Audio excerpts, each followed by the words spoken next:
Hey guys, so I'm back to work on finishing that workshop. Finishing the worksheet if you need some help with word problems. So number 3 I like because it's a little bit different in that when we go to set up our equations, they're actually not going to be in standard form. So we're going to look at what that would look like in a word problem. So it says Renee has 2 job offers to be a door-to-door food processor salesperson. Pro Process Processors offers her a base salary of $15,000 per year plus an additional $25,000 for each processor she sells. Puree Processors offers her a base salary of $18,000 plus an additional $21,000.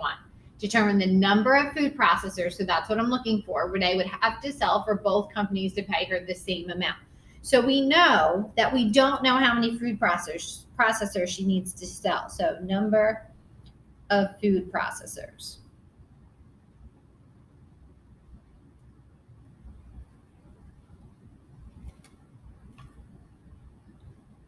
Try to spell that right. Okay.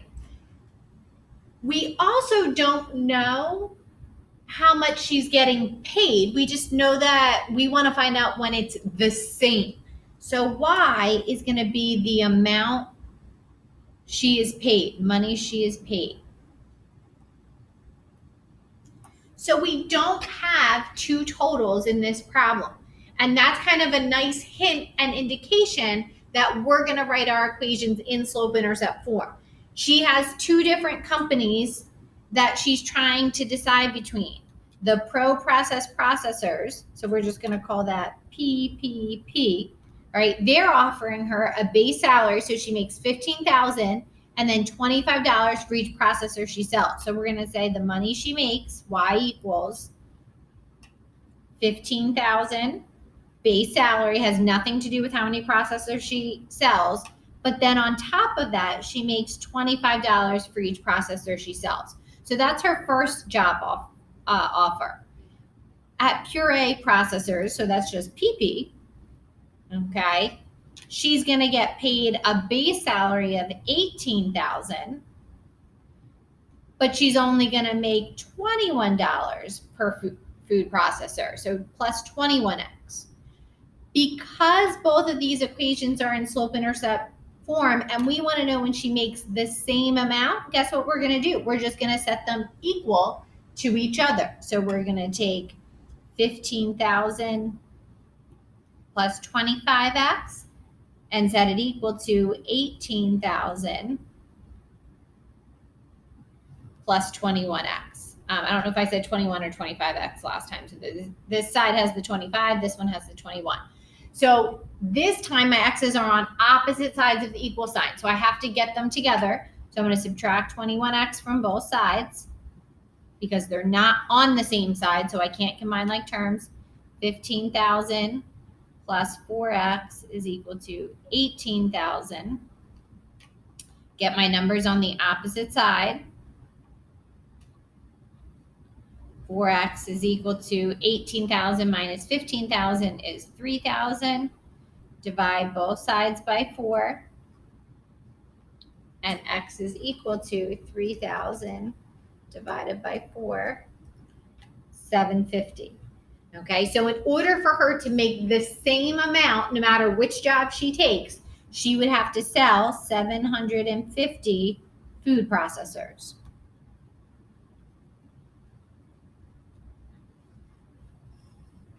So then it says, explain which job offer Renee should accept based on the number of food processors she expects to sell. So this kind of all depends on what kind of salesperson she is. If she can sell a lot of food processors, she wants that extra $4 in commission that she's making for each time she sells one. If she's not so great, or great example, the situation that we're in right now, she can't sell any because we can't have that one-on-one people contact, that maybe she wants to go with the Puree processors because she's still making 18,000 no matter how many she sells. Her base salary is $3,000 more. Okay, so this is kind of all up to her situation and works best for her. Okay, but that's an example different than the other 2 we did, where your equations are not in standard form, they're in slope-intercept because you're trying to figure out when they are the same so we can set them equal to each other. All right, let's flip over.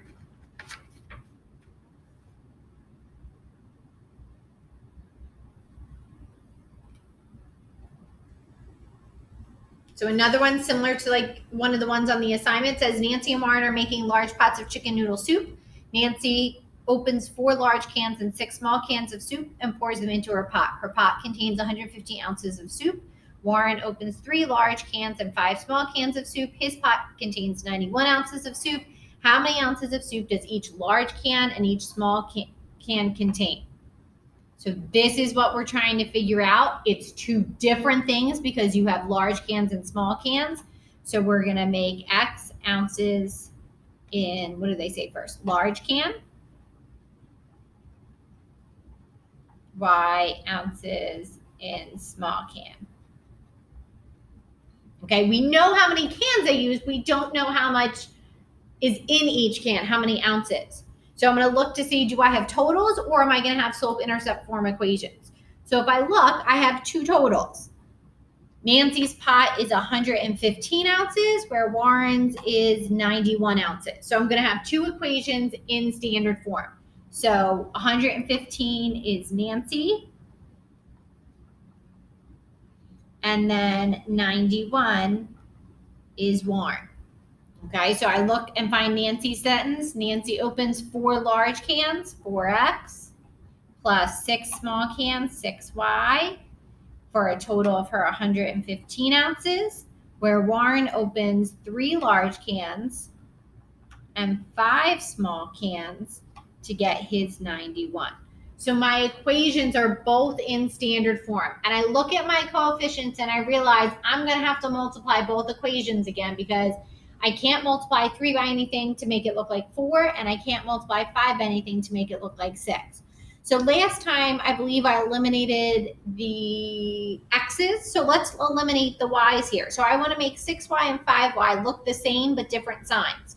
So they both go into 30. So to make this one look like 30, I'm going to multiply it by 5. And that's everything by 5. I want to make this look like a negative 30. So they're opposites and they cancel. So I'm going to multiply this equation by negative 6. So this becomes 20x, 5 times 4x, plus 30y is equal to, don't forget to multiply the 115 by 5 also, 575. My second equation, don't forget there's a negative there, negative 18x minus 30y is equal to 91 times a negative 6 is negative 546. Because I now have opposites, I add straight down 20x plus a negative 18x is 2x. Those cancel, same number, opposite signs. And then I add straight down 575 plus a negative 546. And I get 29. I'm going to divide by 2. Divide by 2. 29 divided, by 2 is going to be 14.5, which is an acceptable amount of ounces. We're talking about a measurement, so it doesn't have to be perfect. So there are 14.5 ounces in a large can. Now I want to find a small can, so I can plug back into either equation. I'm just going to use my bottom one since it's down here. I'm substituting back in for x. X is 14.5. plus 5y equals 91. 3 times 14.5 is 43.5 plus 5y equals 91. Subtract 43.5. And 5y is equal to 91 minus 43.5 is 47.5. Divide by 5. And y is equal to, divided by 5, 9.5. Okay, and it makes sense that the small can should have less ounces than the large can. So large can has 14.5 ounces and small can has 9.5 ounces. Okay. Next question. Taylor and Natsumi are making block towers out of large and small blocks. They are stacking the blocks on top of each other in a single column. Taylor uses 4 large blocks and 2 small blocks to make a tower of 63.8 inches tall. Natsumi uses 9 large blocks and 4 small blocks to make a tower of 139.8 inches tall. How tall is each large block and each small block, right? So again, here's our question. 2 things we don't know. We don't know how tall is each large block. So height is tall, so height of large block. So again, we're looking for measurements, and y is going to be height of small blocks, sorry. So then I want to look, do I have totals or am I setting things equal? I want to know when they're the same. So if I look, it looks like I have 2 totals. Taylor's total is 63.8 inches, so Taylor is equal to 63.8. And my other one is Natsumi.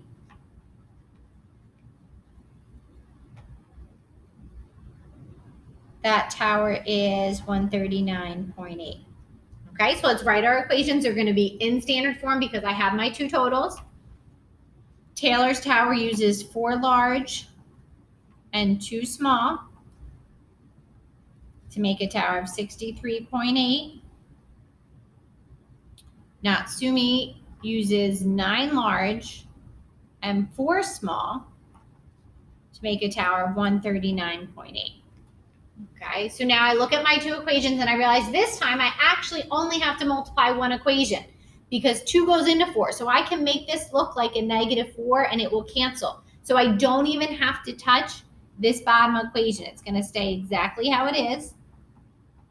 I just have to change my top equation. If this is a +4, I have to change this to a -4. So I have to multiply it by a -2.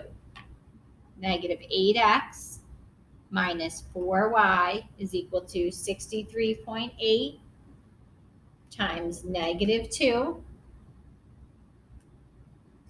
is -127.6.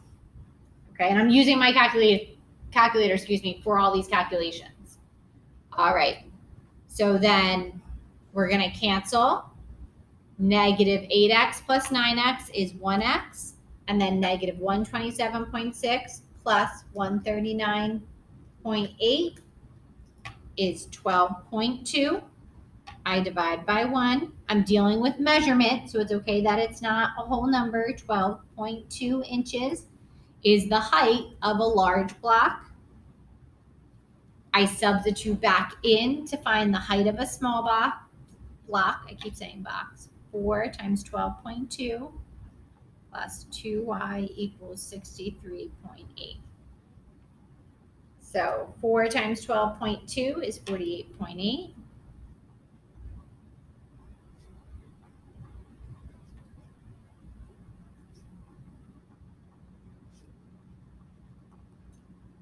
$63.8 minus 48.8 is 15.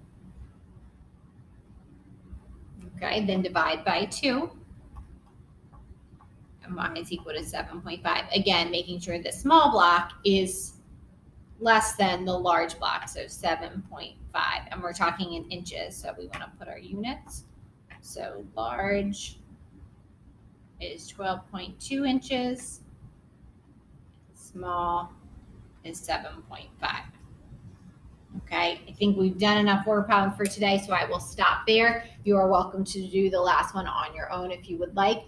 The questions on your assignment are all whole number answers. In case you don't have that graphing calculator at home, everything works out nicely. Any questions, please shoot me a message through Hangout, Remind, Google Classroom, or email. All right, see ya.